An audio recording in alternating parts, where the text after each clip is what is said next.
Hey, I made it. I made it. I actually started when you told me to, and I was yelling to You you. were you were on time, not early. Yeah, well, I was still I was still trying to cool down the poop storm that happened among the children. Yeah, there's a, Seems there's a lot of screaming going on this morning. yeah. Yeah. Fun stuff as usual. Cheers. Cheers. Cheers. All right. So, let's do this. What's up? What's up? What's What's up? up? What's up? I'm ready. You ready? I'm ready. All right. I think you're supposed to read me a quote, if I'm Uh, remembering correctly. yeah, and it's on Okay. our over our bed right there. YouTube. Showing it. So the quote that we chose today was, "A perfect marriage is just two imperfect people who refuse to give up on each other." So Yeah. what's going So, what's going on with that? what's going on with that? So, obviously, that's an important quote to us. Otherwise, it wouldn't be hanging over our bed. I think it's a reflection of where we've come in our relationship. And I think it's really important for people to understand that a good relationship does not need to be perfect, Hmm. right? A perfect relationship, if there is such a thing, which that's a whole nother debate. The word perfect, is anything ever perfect? But a perfect relationship doesn't need to be perfect. Um, you're allowed to make mistakes. You're allowed to be grumpy. You're allowed to screw things up and still have a thriving relationship. I think there are so many people, you and I have had this conversation. There are so many people that make it sound like you have to be doing all of this stuff and be perfect in your relationship to have a strong relationship. And I think that's really unfair to people to give that impression. It's just not true. Yeah. It's not possible, to be honest. And I think we can all think about, you and I we don't pretend to be like gurus or self-help experts or anything like that, but I can think of some gurus and experts who give this impression that everything is perfect, Mm-hmm. whether it's in their business or their relationship or their parent, whatever aspect or all of it. I don't even know. And, and then you find out that they're getting a divorce or their business is going bankrupt or, it's not as perfect as they make it sound. So we wanted to do that. Last week we did coffee talk on dating your partner, dating your spouse. Mm-hmm. And, you and I had a conversation, I think immediately after, Yeah. about, it's not always that easy. It's not always that perfect. It's not always like we don't want to give the impression that we're perfect, certainly. And we don't want to give the impression that you have to be perfect to achieve things that we're talking about. And I don't know exactly what you said to me, but at one point in that conversation, you said, you didn't really want to be around me a couple of days earlier. And I was like, that's funny because you've really been pissing me off lately too. And we can feel that way and still have a strong relationship because we're committed to each other. We're not going to give up on each other. I Yeah. know I'm not perfect. I know you're not perfect. And I don't expect you to be perfect and you don't expect me to be perfect. And we give each other a safe space to keep trying to get better, but understanding that we're not perfect and the other person is not perfect. I mean, I think you bought that for above our bed. So obviously this is important to you too. What are your thoughts on that quote? Um, I did buy that. I don't remember when I bought that. I think it was like 3 or 4 years ago. And so the reason why I bought it was because we did hold, this can be a double-edged sword because you and I are both, and this isn't always going to happen in a relationship, but you and I are both very much on a growth path. We always have been since the beginning. Um, and we held each other to a standard that I don't want to say was too high, but the No, you expectation can say that. the expectations for each other were not We had, this is the way I think of it. We had this perfect image of each other because we were so in love with each other. So we Mm-hmm. had this perfect fairy tale image. And when the other person didn't live up to perfection, that perfect image, Mm-hmm. we got mad at them. Mm-hmm. So I bought this because I was in a spot where I was like trying to look at things differently. And so I bought, when I saw this sign, I was like, holy shit. Like, this is something that I need to see every single day as a constant reminder that it's not meant to be perfect. And I think it's easy to get distracted by society, by what you see on social media, by what you see in movies as this perfect relationship. And like you had mentioned, you see these couples, these power couples, portraying themselves as perfect, and then you find out they get a divorce. And it's like nothing, there's no, in growth for yourself, in growth in your marriage, there's no like you take these 10 steps and you got Yeah. it all figured out. Like you got it Magic all figured pill. out. You're good for the rest of your life. You don't need to do anything else. And I'm not saying those 10 steps won't help move you forward, but it's not like, okay, we're perfect now. We got it figured out because, you know, we do date nights and we talk every night and we have sex. Like, no, that's not how it works. Like, it's a constant effort, and there's constant highs and there's constant lows, and it's Yeah. just being okay with that. And it's not settling, it's being okay with not everything being shiny all the time. Not always liking you, you not always liking me, and not, because I know sometimes on the days where I don't like you, I'm like, well, is this over? Are we done? And it's like, no, it's not over. We're not done. You put two people in a house, whether they're married or not, there's going to be times where you don't like each other. Like, Yeah. you're two different people. You're two separate people. You're not meant to get along 24 Right. 7. Yeah. And I think it's an unfair image or picture or expectation that we've created individually and other people have created, but also society has helped create. Yeah. I think these we talk about our story. We'll be releasing a podcast episode soon about our love story. We had, like, I call it like a fairy tale kind of love story. You fell in love with me, not to give out all the details. It was love at first sight for you. I Mm-hmm. was a little bit, we'll just say I had my head up my ass a little bit and didn't realize it right away. Um, but then, we go through a whole lot of stuff really quick in our first year, and it's like, the honeymoon period, but we haven't even gotten married yet. And then we get married after exactly 1 year. And, it's this fairy tale love story, and the Disney movie ends. And, like, I'm not saying our life sucked after that first year, but the Disney movie ends with the fairy tale, the princess and the knight in shining armor, or, whatever you want it to be, Moana and Maui or whatever. And it turns out that reality does exist, Yeah. and we both have our own baggage and flaws.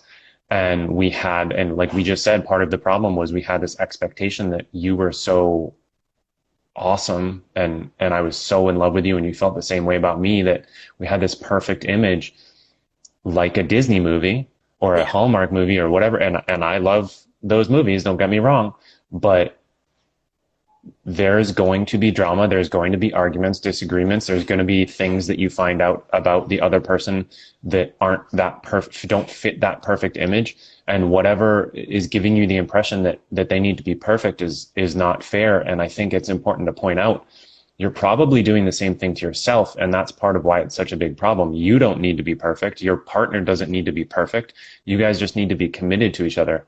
Now, obviously there's a line where, either certain actions or repeated instances of something are a warning sign that maybe the relationship isn't right. Yeah. We're not saying that for sure, but it's a level of commitment that is I guess, questioning the status quo of perfection in a relationship. If you can get past that expectation of perfection in your partner, you can help them get past it in you. And it's such a better place for you to be in. And I can speak from experience. It's such a happier, calmer, safer place to be in when you know that, yeah, your partner expects you to be growing and getting better. And if you screw something up, to try not to do it again.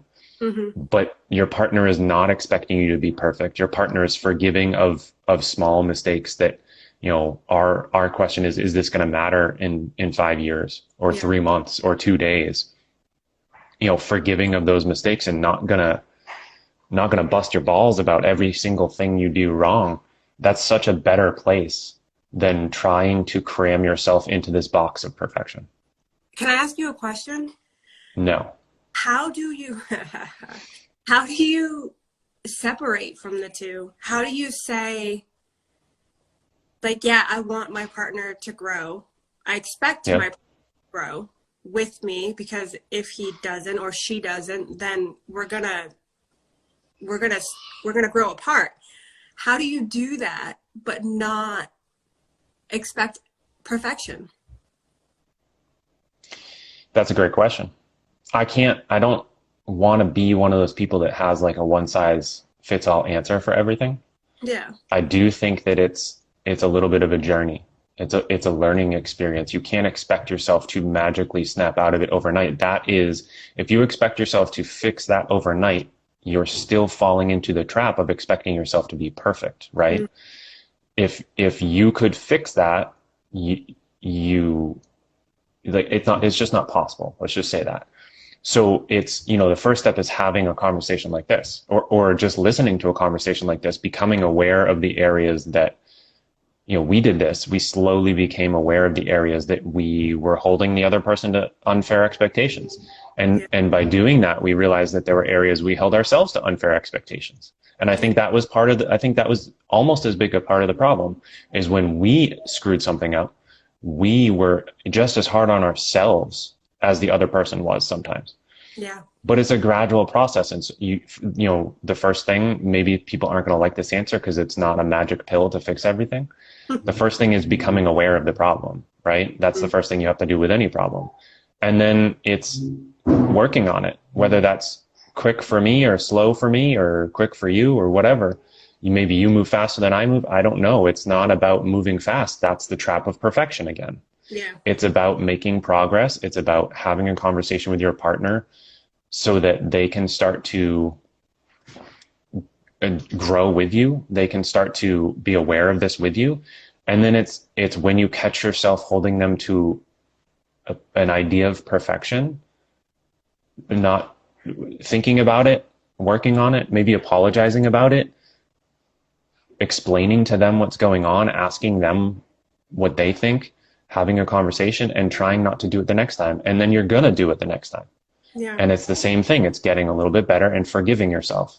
Yeah. Because you want them to forgive you, so you have to forgive yourself. And that was part of the journey that we struggled with, was expecting it to go fast, and it turns out it can't go fast. It's a slow process. We're still getting better at it. We're not, like, the whole point of this is we're not perfect. There are times where I look at something you did and I'm like, why would you do that? Mm-hmm. And you're like, well, I don't know. I wasn't really thinking about it. And to me, for a second or for a minute, that's not a good enough answer. It's like, well, you should have known better. Mm-hmm. And I have to reel myself back in, or you have to call me out on my BS and be like, you did this last week. Or like even if I shouldn't have done it, why are you talking to me like that? Yeah. And it's not going to happen overnight. It didn't happen overnight for us. We had to work really hard to be able to get to a place where we could, I mean, for a while, to just apologize was hard for us. For me. Well, for both of us, but especially for you. Yeah. Apologizing was easier for me, but that doesn't mean that I was good at it. And it doesn't mean that I was good at accepting apologies. Yeah. I think part of why it was hard for you to apologize, if I'm going to take 100% accountability for my actions, part of why it was hard for you to apologize for so long was because I was making it hard for you to learn, Yeah. because it was hard to begin with from just the way you were, the world you came from. And then when you would do something and you would finally muster up the courage to tell your ego to shut up and to come to me and say, listen, I screwed this up and I'm sorry. I wouldn't accept, I would hear the apology, but I'd still be mad, and I'd kind of yell at you, flip out, maybe not like fly off the handle at you, but just continue my anger and venting about the situation instead of being like, okay, thank you. Yeah. It wouldn't be a constructive conversation. So then it burnt the bridge, and then it was that much harder for you to apologize. So, I mean, that kind of accountability is what we needed to develop to be able to have this conversation. Yeah. I think two things, and I think these are, I know for myself, I don't know about you, I think two things that seem to keep coming up in both marriage and just working on yourself is being intentional and also communication.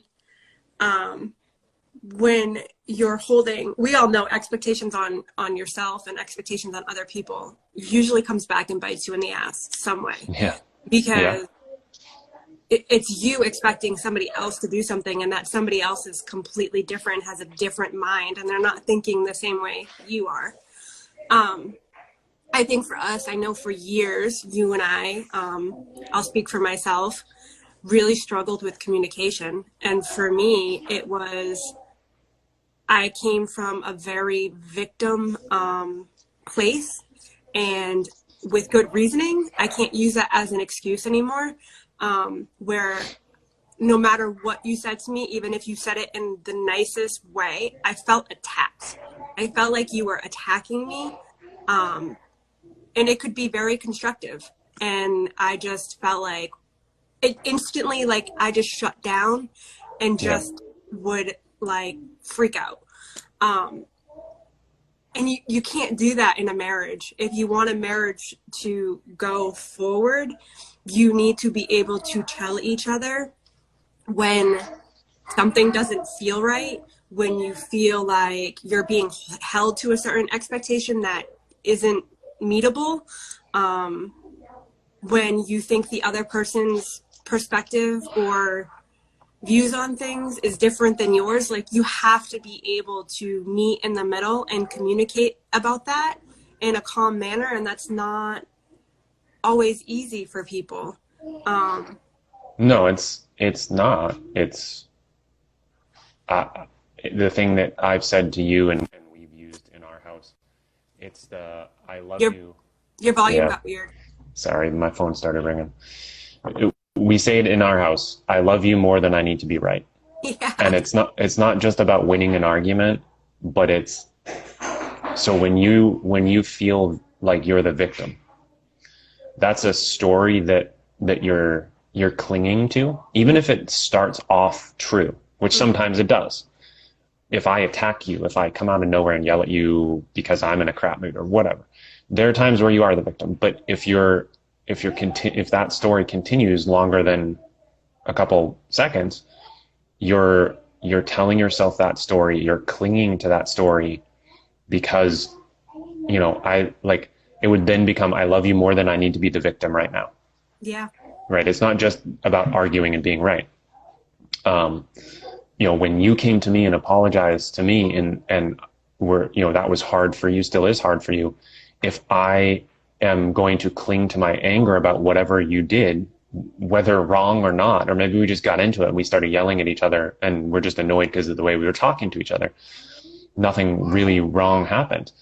Mm-hmm. If I'm clinging to my frustration and anger about that, I need to love you more than I need to be angry.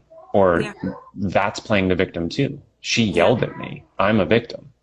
And everybody likes to play the victim. That's human nature. It's working on catching that and being able to say, I love you more than I need to be the victim. I love you more than I need to be right or angry right now. I want this relationship to work and grow more than I want to be angry at you for the way you talk to me.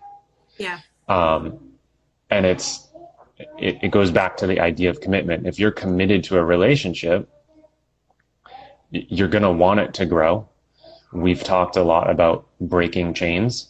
So, we all have, you were talking about where you came from as a child and how that kind of informed the way you acted in situations like this. We all have habits or thought processes or trauma or baggage that we've gotten passed down from our parents and from their parents and generations. We have these chains that we're carrying that are holding us back. Mm-hmm. And so, my parents' relationship was very different than what you saw growing up. It definitely wasn't explosive, but you mentioned the word communication. Like, we did not see great communication in times of frustration from my parents. No. Right. So I struggle with communication too. And that's a chain that I want to break. You have chains that you want to, so you're having trouble apologizing. That's a defense mechanism from the way that you had to be when you were growing up. But that's a chain that we want to break. We all have these chains that we want to break. We want our relationship to be better than our parents' relationship. Even if your parents had a great relationship, don't you want yours to be better? Yeah. And so if this kind of conversation, I was thinking this through, and I think it's probably a guy thing. To stereotype, which might not be fair. There are definitely guys who wouldn't feel this way. So if you're a guy and you don't feel this way, that's great. Don't take offense to this, but I think you'd have to admit that it's probably going to be more of the guys than the girls that are resistant to having this kind of conversation to start, right? We talked about it starts with a conversation with your partner. It feels awkward. I want to stop this pattern of having an argument.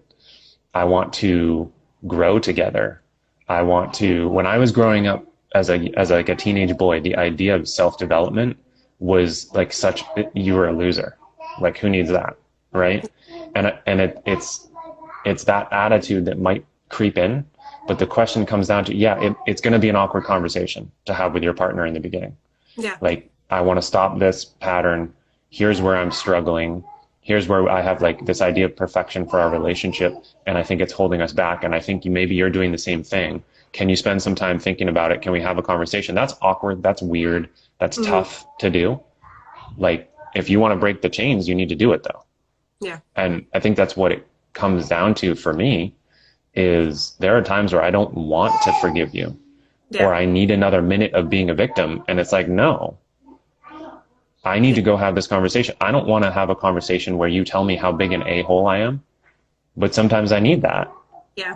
And I'm going to do it because I want a better relationship, not to criticize my parents at all, to have a better relationship with my parents though. And I want my kids to see that relationship and be like, wow, that's a good relationship, but I want even better. Yeah. And that I think that anybody can relate to that, wanting their kids to be better. Kathy wrote vulnerability in the comments. Yeah, it's vulnerability.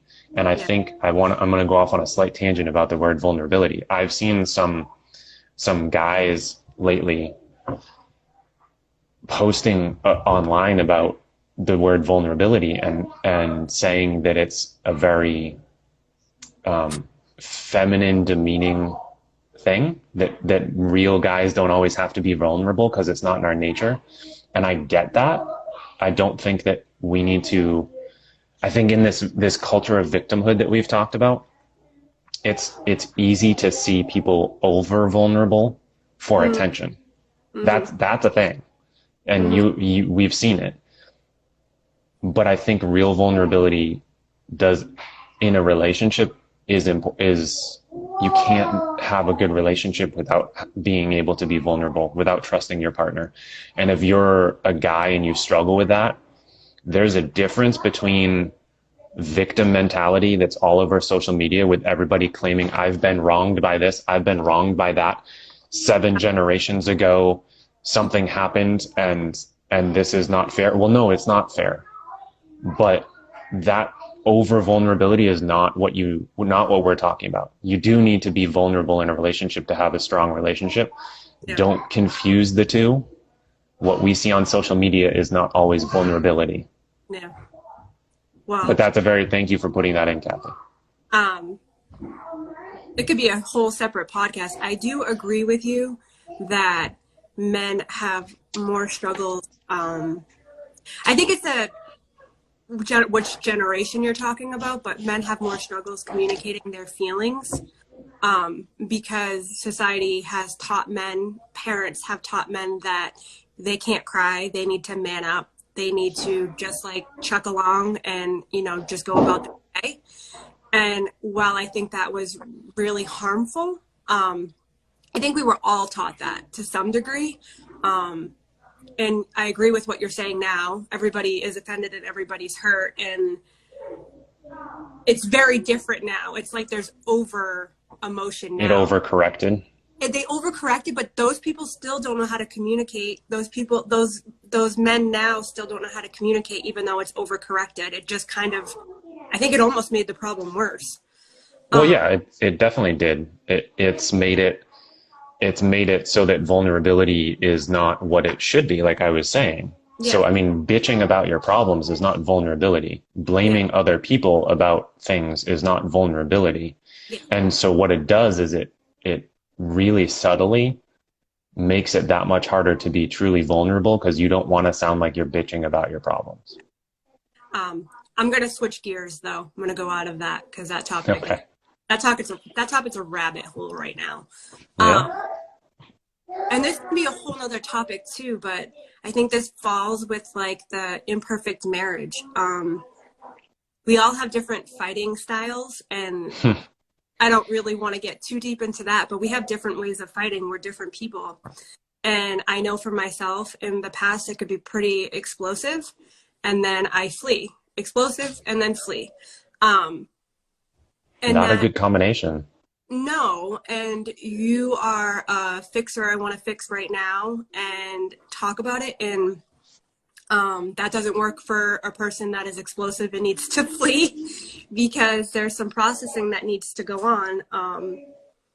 And as I call it, when somebody is an explosive person, they are in a different mindset, and I'm not saying that's not changeable, because I've changed so much over the years and have gotten so far.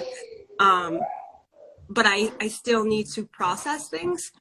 So knowing that it's okay if you're in an argument or a disagreement, not to explode, but to not show up perfectly. And I mean, that goes back to like marriage isn't perfect, and it's not meant to be. But I heard some like really cool advice. I don't know who it was from, but I was like, that is so awesome. If you have an important subject to bring up, or something that's been bothering you, asking your partner if it's a good time to bring up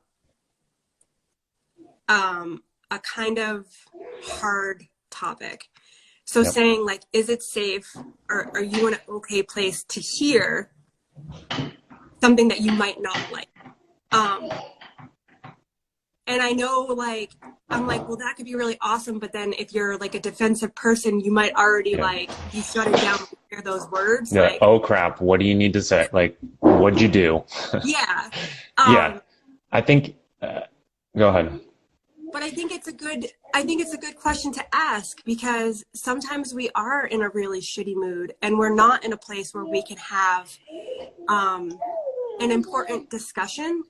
And I think that's okay. I think it's okay to not always be in a place where you can communicate well with your partner, and being able to have a safe place where you can ask that question.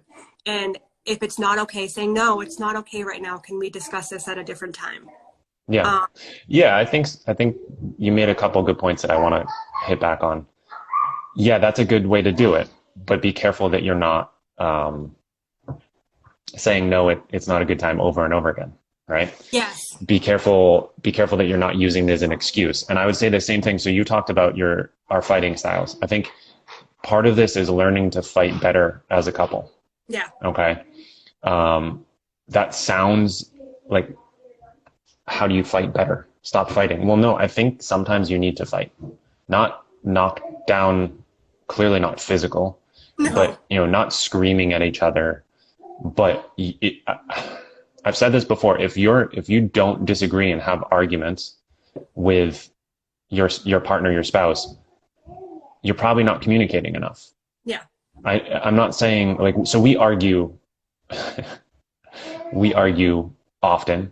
That's clearly not normal. As two strong personalities, you can get two calm personalities, two old souls who aren't, you don't need to argue all the time, but you should be able to disagree. Yeah. And so this concept of being able to fight better, it goes back to the I love you more than I need to fight kind of thought process. I love you more than I need to be right, whatever word you're going to use. Sometimes fighting better is doing it the way you just said. Yeah. Hey, is now a good time to bring this up? Like, you can be pissed about something, but you can understand that maybe in the middle of a phone call, in the middle of the kids being awake, in the middle of your partner doing some work, like whatever it is might not be the best time.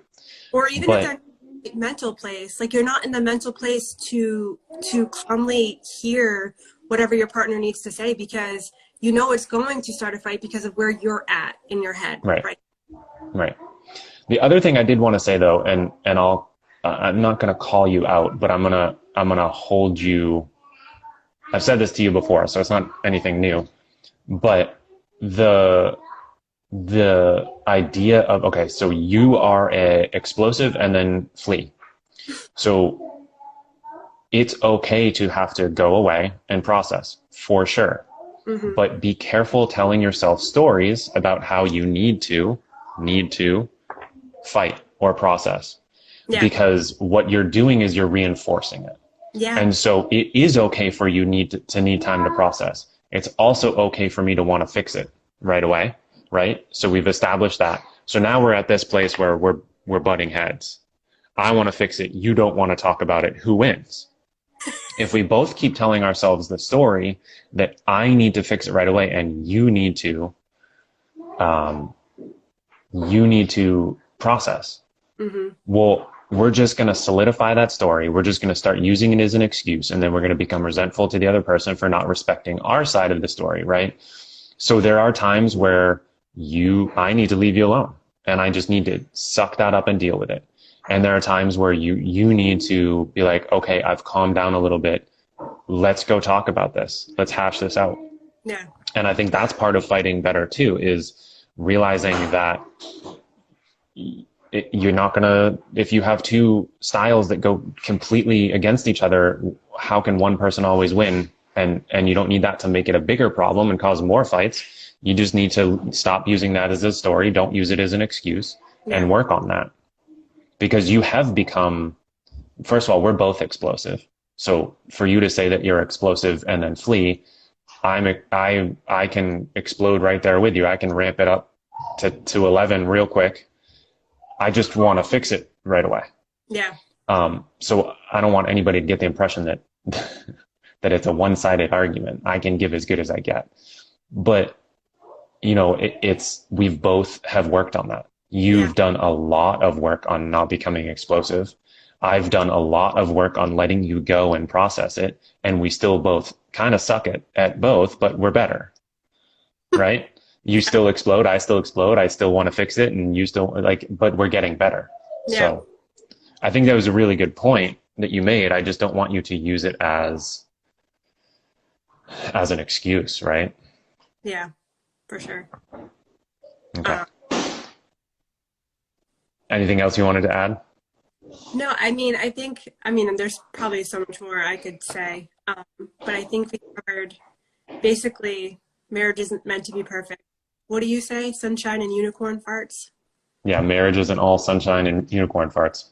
It's not the Disney fairy tale movie. And that doesn't mean that, and it's like I said, when we were doing our coffee talk last week, it's not that like once the honeymoon phase is over that like your marriage is doomed and like you guys are just like two roommates living in a house who don't like talk. I'm not saying that. I'm just saying that like anything in life, there's ups and downs, and there's parts where there's days, weeks where we are totally like eyeballing each other all the time and love and hugging and touching and can't get enough of each other. And then there's weeks or months that we're like, I like you, but you're really pissing me off lately. Yeah. And yeah. Yeah. there's nothing wrong with that. And I know if you're anything like me, I used to think when we had times like that, we're doomed. We're Yeah. gonna like we're Well, over. yeah. Yeah, that's not the way to feel about that. There's nothing. I don't want to say there's something wrong with that. Like you said, there's nothing wrong with that. No, you're not bad or in a bad relationship because of that. I would say you want to work on that, Yeah. right? We are working on that. We want to continue to work on that, but it's okay. You don't have to be perfect. You're not gonna get better at that by giving yourself crap about it. Yeah, for sure. Yeah, Yeah. baby steps. We Yep. do little things and actually being intentional. And I think intentional and present are two very important things in a For marriage. sure. So, or in anything in life. So, For sure. for sure. All right. So we'll have to do, you wanted to do vulnerability as a separate episode. We'll have to do vulnerability and and separately again, how to fight better as a couple as a separate episode, because I think those are rabbit holes, but good conversations. They are, for sure. For sure. All right.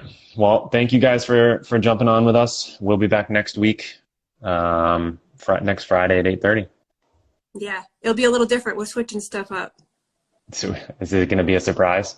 We're switching stuff up. You'll find out when you need to know. Is that how we're doing it? Mm-hmm. All right. All right. Thanks, guys. Have a great Friday. Bye.